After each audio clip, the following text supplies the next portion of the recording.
Salam. Bapak Ibu Saudara-saudara sekalian, bertemu kembali dalam penjelasan pelajaran firman Tuhan.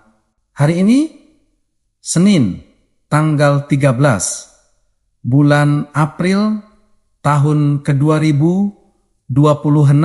Judul pelajaran hari ini adalah Kenalilah Diri Anda, Bapak Ibu yang terkasih. Pelajaran hari ini dimulai dengan sebuah kisah yang sangat sederhana, tetapi penuh makna tentang dua orang yang datang ke gereja untuk berdoa, yang masing-masing mencerminkan dua sikap hati yang sangat berbeda di hadapan Tuhan. Orang pertama adalah seorang pemimpin agama yang dihormati, berdiri di depan dengan penuh percaya diri dan berdoa dengan suara keras, seolah ingin menunjukkan kesalehannya kepada semua orang. Dia mengucap syukur bukan karena kasih karunia Tuhan, melainkan karena merasa dirinya lebih baik dari orang lain dan bangga atas perbuatannya sendiri. Sebaliknya, Bapak Ibu, orang kedua adalah seorang yang dianggap berdosa dan terpinggirkan, berdiri jauh di belakang dengan hati yang hancur dan penuh penyesalan. Dia tidak berani mengangkat wajahnya, melainkan memohon dengan sederhana agar Tuhan mengasihaninya. Kisah ini langsung mengajak kita untuk melihat bahwa yang dinilai Tuhan bukanlah posisi, status, atau kata-kata indah, melainkan sikap hati yang tulus dan rendah di hadapannya.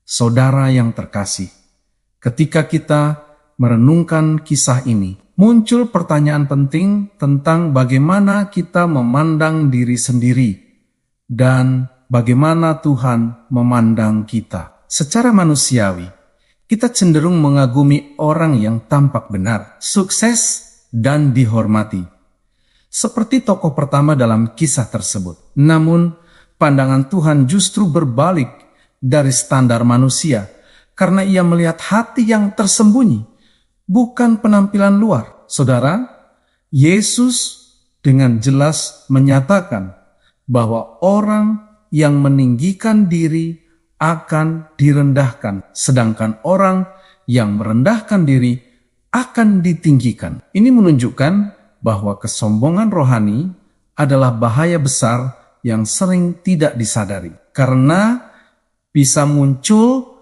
bahkan dalam aktivitas keagamaan. Orang yang merasa benar seringkali kehilangan kebutuhan akan pertobatan, sehingga menjauh dari kasih karunia Tuhan.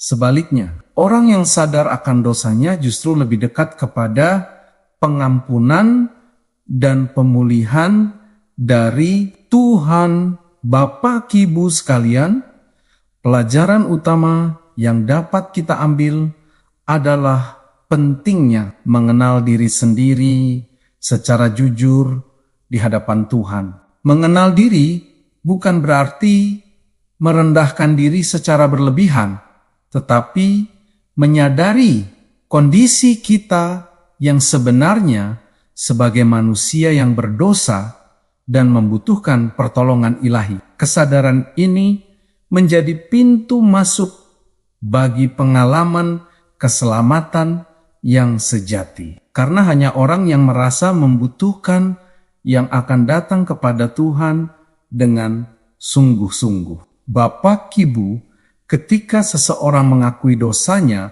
Tuhan dengan setia dan adil akan mengampuni serta menyucikannya dari segala kejahatan. Hal ini menunjukkan bahwa kasih karunia Tuhan selalu tersedia bagi siapa saja yang datang dengan hati yang hancur dan rendah. Tidak ada dosa yang terlalu besar bagi Tuhan untuk diampuni selama ada pengakuan yang tulus. Kerendahan hati bukanlah kelemahan, melainkan kekuatan rohani yang membuka jalan bagi pemulihan.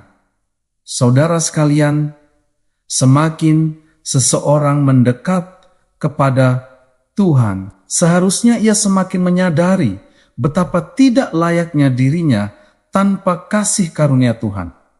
Ini mungkin tampak bertentangan dengan logika manusia, karena biasanya orang merasa semakin baik ketika semakin dekat dengan hal yang baik. Namun, dalam kehidupan rohani, kedekatan dengan Tuhan justru membuat kita melihat dengan lebih jelas kekurangan dan dosa kita. Hal ini bukan untuk membuat kita putus asa, melainkan untuk menuntun kita kepada ketergantungan penuh kepada Tuhan tanpa mengenal Tuhan. Saudara, manusia cenderung merasa cukup dan bahkan bangga dengan kebaikannya sendiri. Tetapi ketika kita benar-benar memandang kepada Tuhan, kita menyadari bahwa segala kebaikan kita tidak sebanding dengan kekudusannya. Kesadaran ini mendorong kita untuk hidup dalam kerendahan hati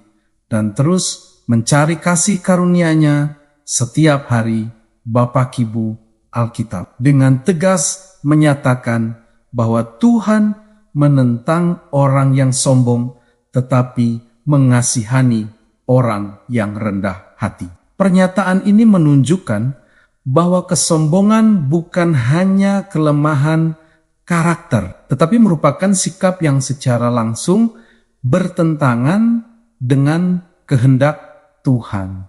Orang yang sombong cenderung mengandalkan dirinya sendiri dan tidak memberi ruang bagi Tuhan untuk bekerja dalam hidupnya. Sebaliknya Bapak Ibu, orang yang rendah hati membuka dirinya bagi pimpinan Tuhan dan bersedia dibentuk sesuai kehendaknya. Kerendahan hati juga membuat seseorang lebih peka terhadap kebutuhan orang lain dan lebih mudah menunjukkan kasih. Hidup dalam kerendahan hati bukan hanya berdampak pada hubungan dengan Tuhan, tetapi juga pada hubungan dengan sesama. Ini menjadi dasar penting dalam kehidupan rohani yang sehat dan seimbang.